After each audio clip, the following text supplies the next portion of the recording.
Hey there, Christina, Raylene. I missed somebody at the beginning. I'm sorry. Giggy Money. Bless the Lord, the blessed one. 1975. That was a good year. Blessed is the Lord, the blessed one. Bless the Lord, the blessed one. Miss Kathy, bless you. Lord, the blessed one. Carrie, good morning. Forever and ever. Sweaty Mon, happy Monday to you. Tranquille 860, good afternoon. God bless you.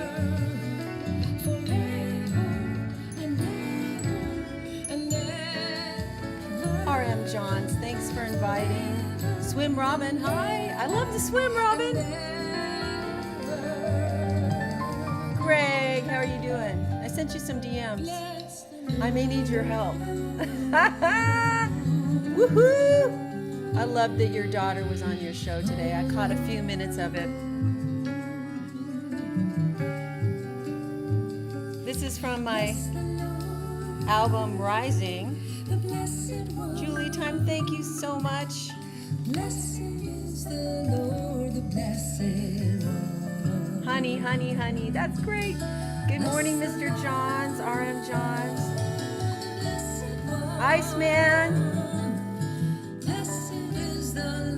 Oh, thanks, Greg. Yeah, really, I have a question I need help with.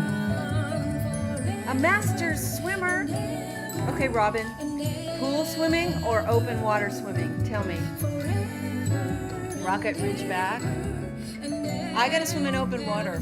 I gotta get far enough out that the only way I'm gonna be okay is if I can swim all the way across. Good morning. Wonder Warrior. Good word about Shackleton. I love that story. Rocket.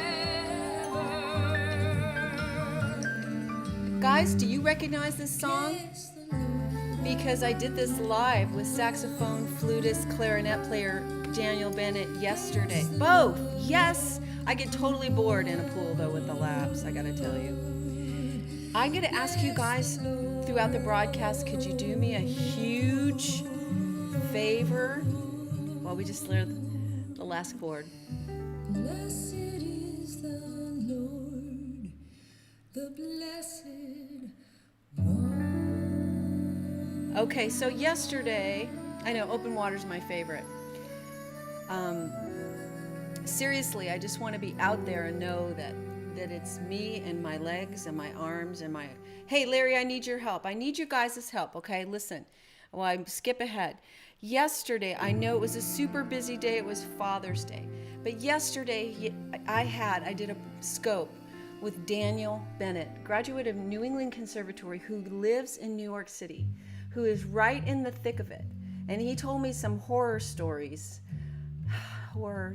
really concerning stories about the mind control in New York City. And as a musician, he is out playing on the streets. This guy's a New England Conservatory graduate who loves the Lord, and he's out on the streets with his kids just playing, and how freaked out people are just with they love it, but they don't know what to do because they're all signaling to each other, and one person in a crowd can shut everybody down in all their joy. Anyway, this guy came yesterday and we played some of my music. He played clarinet, flute, and alto saxophone.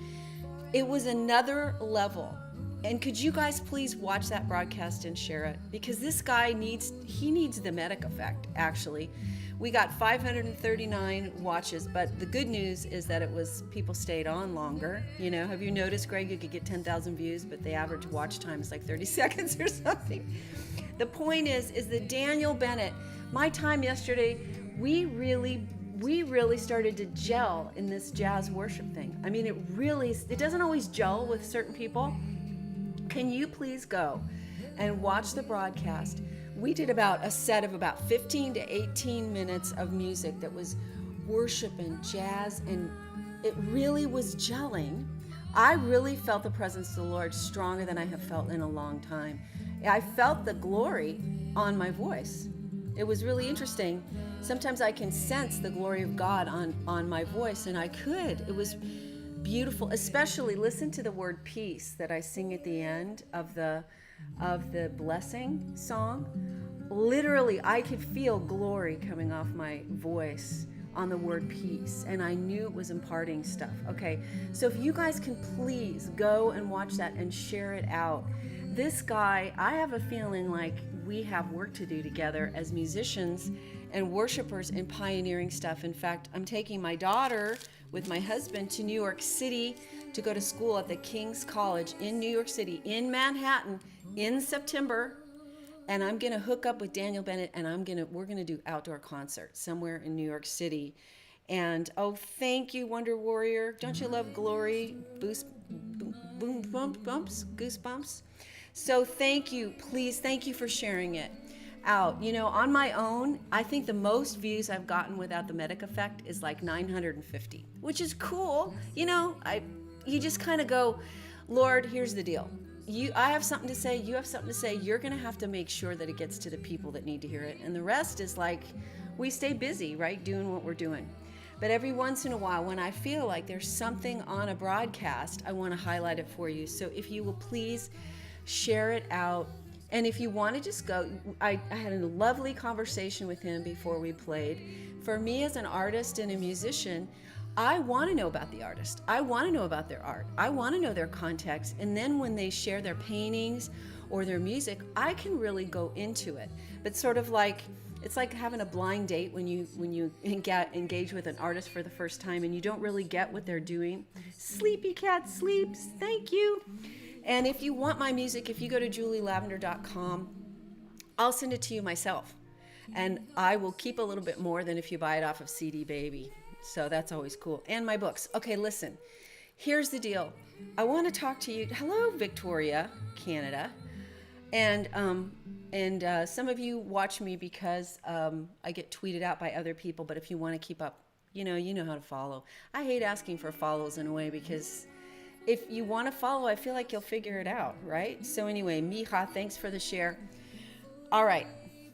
So here's what I want to say to you today. Sabah, Malaysia. Hadassah. How cool. All right. I'm sorry. I just love great music. And I've written some really great stuff. But the musicians on these albums, oh, come on. They blow me away. All right. So when I was learning painting lessons, I have this friend named Tina.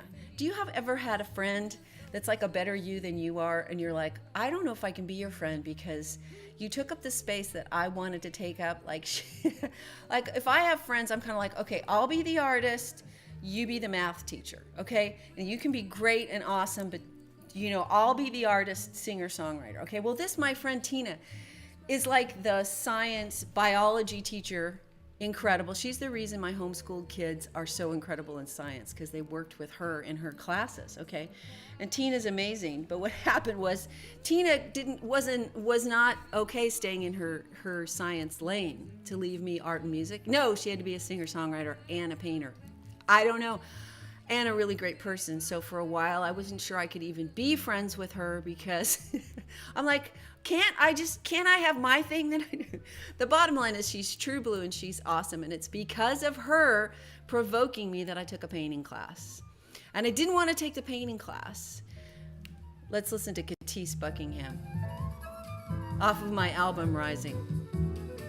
Come on, Katisse. I didn't want to take the painting class because I figured they'd start me with only doing gray and only doing color wheel, and then somebody was going to paint a sailboat. The teacher at the front of the room, we were all going to have to paint the dang sailboats. But actually this teacher basically said, show me what you love and we'll learn how to paint it. Okay, doesn't that sound like God? Show me what you see. Show me what I've put in you to look at, and we'll figure out how to paint it, right?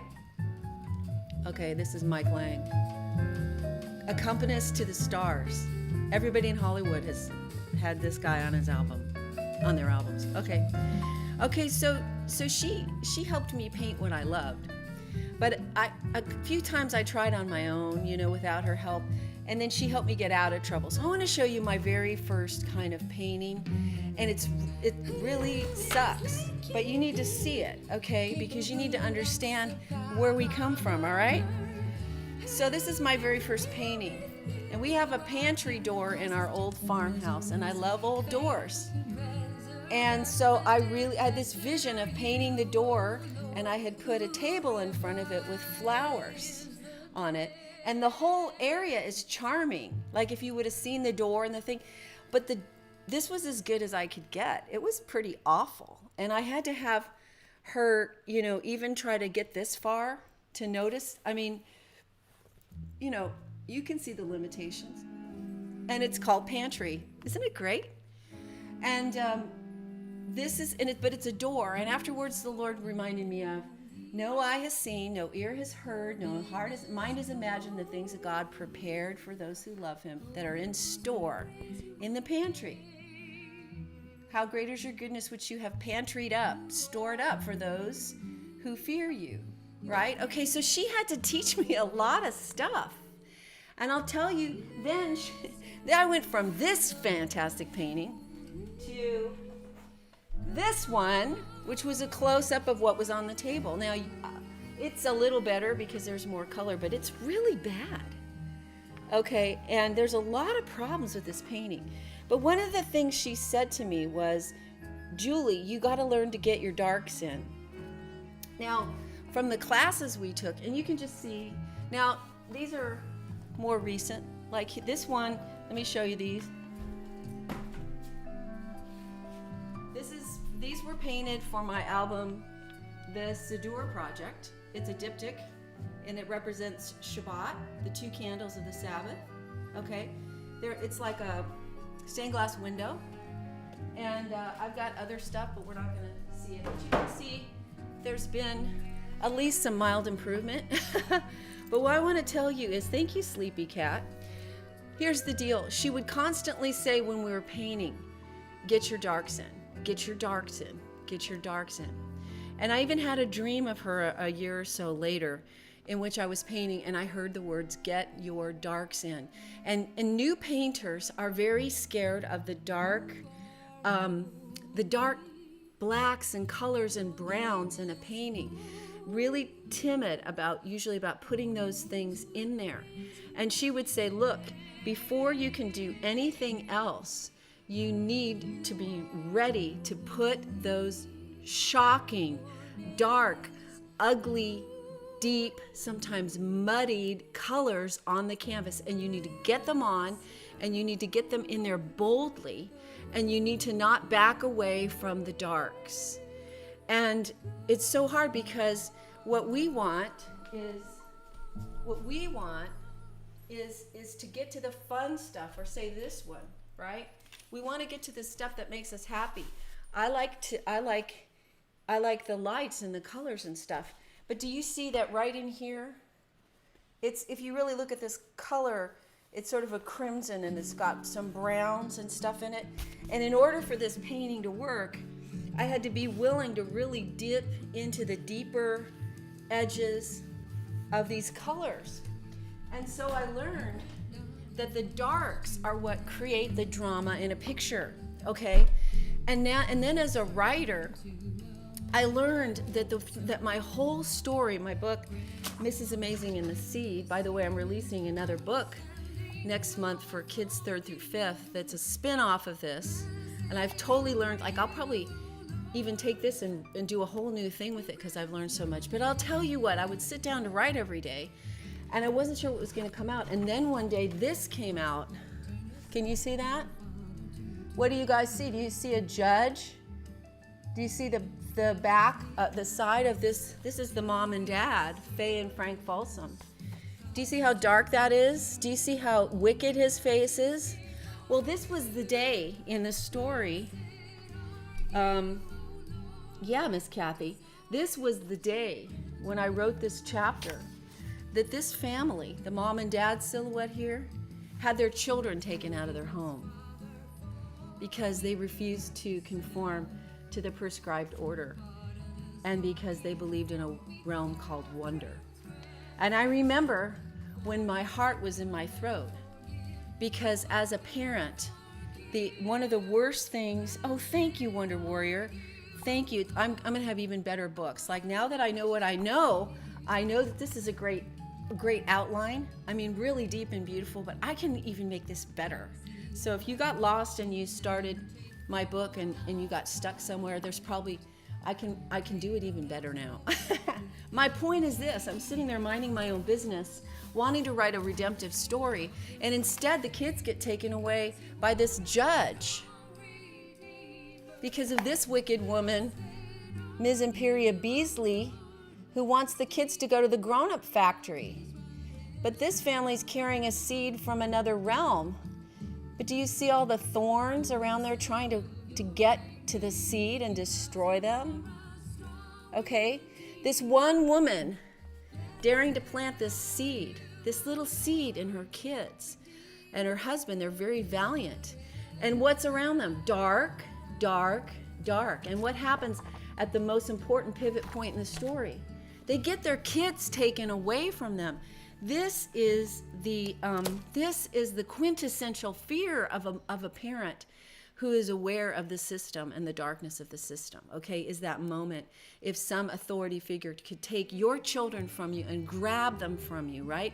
Is that not like a horror moment in any family? It's like the other one where you imagine that you're at a store and you look up and your kid is gone, right? And you have that heart in your throat. These are the darks, my friend. These are the darks. Okay, this book is like age 10 to 14 kind of a thing, and a great read along for parents with your kids, okay?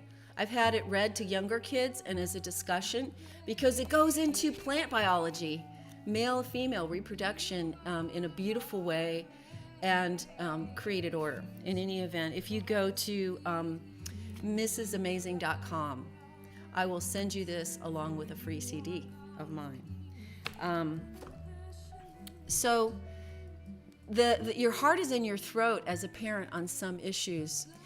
And those plot points in any story, those deepest, darkest moments, are the most significant things that allow people to become the heroes in the stories and allow us to tell the story of good triumphing over evil and allow us to teach and train. We have to have the deepest dark in the story. We have to have the deepest dark that we have to have the deepest dark of color in the painting. And in this book, there's a deepest dark because one of the things that happens is this family risks everything to keep their kids out of the grown-up factory and to give them a seed from wonder, okay? But in the end, the children are taken from them, and not all of them do really well. We don't get a super happy, easy peasy ending. We have to deal with a teenage daughter who's very disillusioned at the end of the book. And she doesn't want the seed anymore. She rejects what her parents risked everything to give her. That is the deepest dark. Are any of you there in that place with the deepest dark of you wanting and risking everything to give your kids something that then they just throw under the bus? That's one of the deepest darks you can have. Okay? And Greg, this might be a really fun read along for your family because it doesn't hit anybody in the head. It helps, it brings compassion between age groups. Like it's got some really youthful stuff in there that younger kids will like and some really deep stuff that older kids will. And it's a dialogue book about what happens when your parents love you so much they want to challenge the system, but you don't understand what they're doing. And not every kid is going to receive that the same way, right? That's a deep, deep dark in parenting. You know, somebody said, you know, when nobody tells you that when you have a kid, you walk around with your heart on the outside of your body, right? So vulnerable. And that's one of the darks of parenting, right? Is this vulnerability and this feeling that your kids could be snatched from you. And so that is a dark in a story and a dark in a painting. And right now in America, we are in the season of the artist, God's artwork. The deepest darks are going on the canvas. Some of the deepest darks that we're seeing in this, maybe, imagine that our Great Awakening is a series of paintings, triptych, right? Or even more, 4 paintings, right? And so we're in this painting, in this, as we step in the month or so into the 3rd trimester of the pregnancy of the Great Awakening coming forth, and the justice phase coming forth, and we're in this segment, and the whole point of this segment is to get in the deepest, darkest point. this painting would not be effective without all that dark. Now, just so you know, this isn't my original idea. I wanted to learn from this artist, so I repainted her painting, okay? Because I really like her work. But imagine if it was all monochrome, nice, pretty, whatever, okay? And so we need to understand that the best stories, the best teaching, the best character development, and the best beauty comes with contrast, dark to light. And we're in the stage right now where God is really allowing the deep, deep darks of human character, nature, and corruption to go on the canvas. And it's really, really hard. But if we don't understand that God is ultimately a storyteller and a weaver of souls, art, humans, narrative, then we won't understand the importance of having lived through and survived and been a part of a story with very deep darks in it. And we'll get all caught up. See, sometimes when I'm painting, I'll get really myopic about a detail and I'll just paint it over and over and over and over and over again. And then I've just stopped myself, put the brushes down, leave the canvas, go away, come back and walk into the room and see it from about 15 feet away. And then I can really see what needs correcting.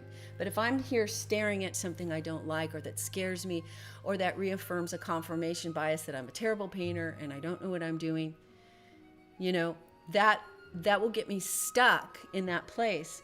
We're in a place where God is putting in deep darks into our national story, right? And so we have to understand that the darks have to go in.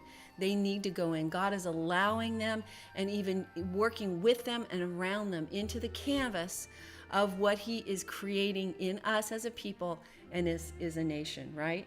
So what I'm saying is that if we obsess with the darkness, we will lose the idea of the larger canvas. Now, it's a simple thing, but you need to understand that God is telling an American story. He's telling a spiritual story. He's telling an individual story. And as the master storyteller, creator, artist, painter, and also just a builder, God understands what deep, dark, heavy things have to be in any construct, whether it's teaching, the development of a soul, the healing of a soul, the telling of a story, the recreating of a nation. There are deep, dark, heavy things, deep foundations that have to be laid, right?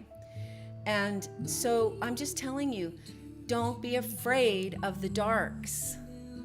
Because I'll tell you what, it was the fact that I woke up one day and this family dealt with the darkness of their kids, the judge saying, to mom and dad, I'm taking your kids away.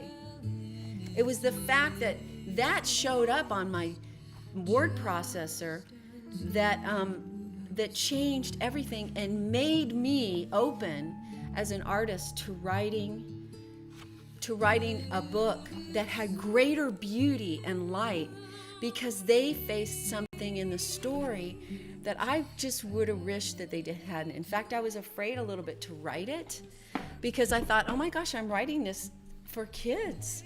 And this is a very scary turning point, right? But the reality is that it was that deep darkness of the story that allowed for the other things to glow in beauty. So let me read to you what happens when these people, what happens to them. And I want you to think about how we feel the deep thud of heaviness over us right now as a nation, as darkness is being poured onto the canvas of the Great Awakening. The court hereby orders that decision-making authority over the education of Constance, Charleston, Chance, and Chief Folsom be awarded to the state. They will be placed in separate temporary facilities until they can each complete a social realignment program. The words were like a slab of granite slamming down on the top of a cold, dark hole, inside of which Faye and Frank were trapped with no way to get out. They simply could not believe it was true, but it was true. That's how they felt, the cold, dark hole coming down on them. But from that point, everything is grounded in that darkness, in that moment when what was hanging over their heads of the social control, they faced it head on. These things bursting out in our country have been hanging over our heads. The mind control, the fear, the powers of media, the elite cabal in all of our institutions, including the health institutions. This has always been there. This has been hanging over our heads. This is worst fear material. And in my book and in my canvases, and in my ministry, I always have to go to facing the worst fear. My friend who was here, I hope you watch, please watch his scope yesterday, Daniel Bennett, my scope with Daniel Bennett. He described worst fears to me, that a whole city with like New York, with all those pushy, brash people could be tamed into mind control and submission as a geographical location. And he also said that the church, some of the things he said about the way the church has responded, was for me a worst fear moment. To look that right in the eye and go, oh my gosh, I hoped that wouldn't be the case in a place like New York City in terms of just people. I hoped that wouldn't be the case in the church. I hoped that this family wouldn't have to have their children taken away from them. I hoped that my painting wouldn't have to have some big, dark, muddy spot in it because I like the lights and the brights. And yet part of being an artist and part of being a brave warrior right now is to face the reality that we're looking at worst fears realized. But if we can look worst fears in the eyes, Satan no longer has authority to use them against us. Do you realize that? That if you look your worst fear in the eyes and you say, yeah, you're there. Okay, you did it. You did whatever you did to me. Okay, I got up on stage and I screwed up. Okay, my painting sucked. Okay, my book didn't sell. Okay, my kids hate me because I told them the truth.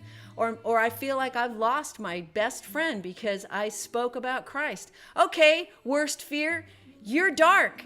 It's on my canvas. You've manifested, and now I've seen you for what you are, and now I'm going to spend the rest of the story, the canvas, the life, the season, overcoming you because I've looked you right in the eye.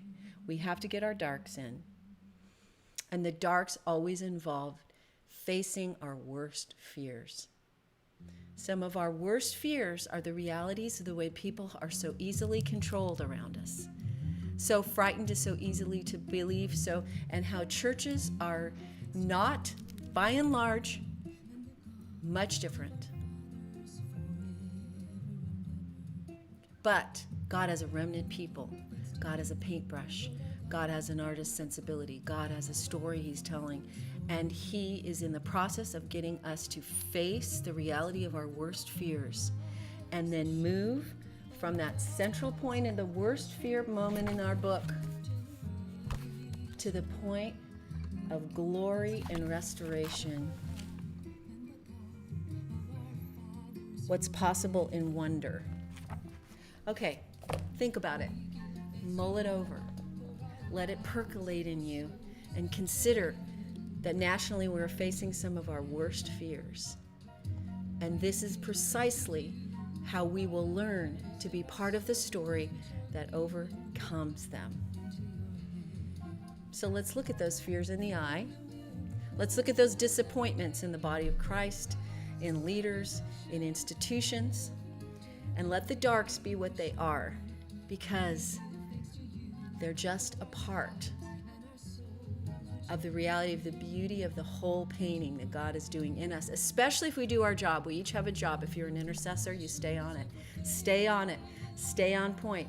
Stay with your part in the story. Do your job. Nose to the grindstone. Don't look to the right and to the left. Stay focused. Stay focused. Between now and November 3rd, it's going to be a wild ride, and there are even more darks going to spill onto this canvas, which means there's going to be even more light, glory, and beauty as we figure our way out of the plot turn of the darkness into the fullness of what God is doing. All right, you guys, let's face our fears. That's kind of scary, isn't it? Let's look them in the eyes and go, wow, that's going to make for a fantastic story in the end.